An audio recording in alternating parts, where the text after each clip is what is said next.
Angie here with Angie's a la carte, and it's not a cooking segment with Richard, but it is a little cooking segment. I get asked all the time, Angie, how do you make your dressing for Thanksgiving? Well, I'm from the South, and I do a recipe that has been passed down from generations. And of course, like with any recipe, sometimes people add to it, which I think that's what my aunt did when she passed it down to me. Because you will see an ingredient a little later that you'll be like, okay, they didn't have that years ago, so I don't know where you're getting your recipes from. It was added, but I think it was to save time because it adds as a seasoning. It works as a seasoning and a breadcrumb layer. So, first we start out with the cornbread. Now, I use an iron skillet, and I make the pans, the number of pans can go into what the amount of dressing that I'm going to prepare. So, I'm going to be, I've already made 2 pans, and I'm going to make 1 just so you can see how I do it. Okay, and at the end of the video, in the description, I will put what I used and cooking times and all of that. So, basically, at this moment, what you're doing, you want, sorry about that, I have a treated iron skillet. So what I like to do is pour a little bit of Pam, or cooking spray, or whatever, in my skillet, and then I put my oil in. Oven is at 450 preheated. I will roll my oil around, make sure it's coated really good, and then I stick that in the oven and let it get nice and hot. So, while I'm waiting on that to get nice and hot, I will use my self-rising cornmeal. Any brand will work as long as you use self-rising. Unless you go old school and you know how to do the yeast and all that, don't come at me, because I can't do all that. Okay. I do not measure this out because I know how much goes in my mixing bowl. But if you need it measured out, I can possibly do that in the description below. And if you get ready to try to make it, reach out to me if you've got any questions. I'll try to help as best I can. So, we've got our cornmeal. 1 large grade A egg. Crack. There we go.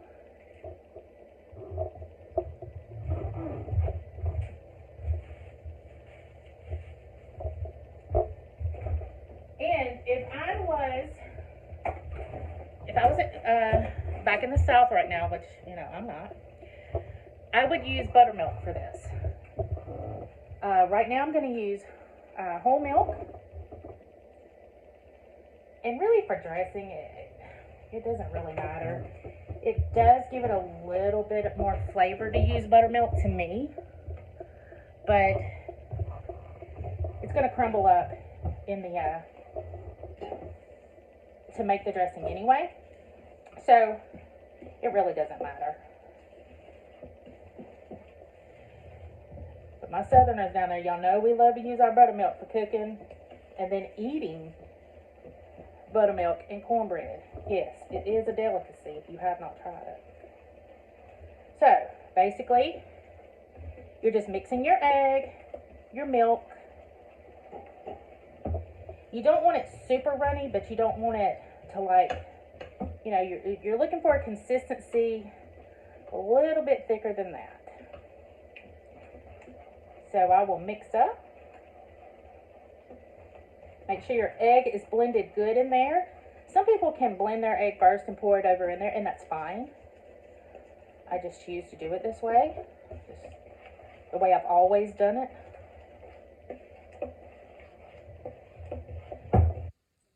more you mix, and then it'll sit there for a little bit, it will thicken up.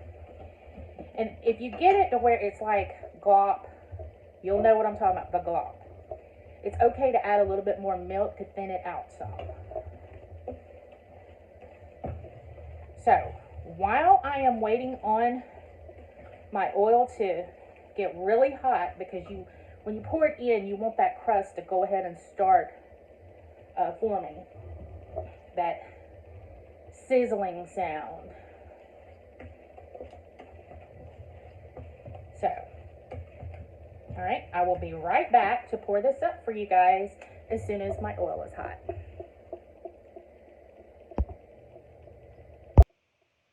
Okay, guys, I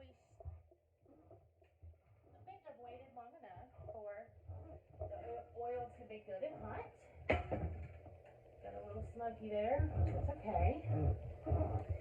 And here is the consistency of my mixture. Perfect. Okay, so over here in my pan, hear that sound? That's the sound you're looking for. It's going to create your dark brown bottom and your sides.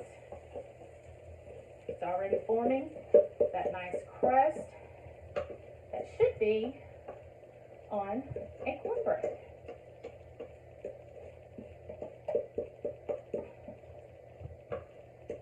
And I tell you what, I always eyeball my cornbread and know exactly when to take it out.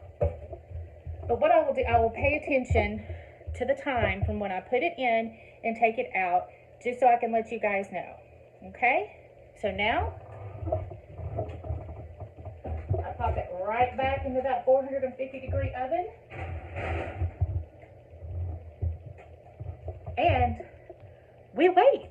And hopefully, when it comes out and I get ready to flip it out of the pan, we don't have a sticker. I hate cornbread that sticks. When you're doing dressing, though, it really doesn't matter. It just screws up your pan, man. And then you have to retreat it. And if you've ever retreated a pan or treated a pan, you know sometimes they can be a pain in the hoo-ha. So, see you in a few. All right, guys. So I am ready to take my cornbread out of the oven. I have slid my plate over, and hopefully it won't stick. I did time that. It was 25 minutes in the oven for that size cornbread. So, this is what we're looking like. Nice golden brown. Then I'm going to flip it over. It just fall out like that. There you go, guys. That is how you make cornbread using self-rising cornmeal mix, 1 grade A large egg, and you can either use buttermilk or whole milk. I will use this video as a how-to on making cornbread, and this is the cornbread that I will use in my upcoming video of how to make. Thank you. Bye.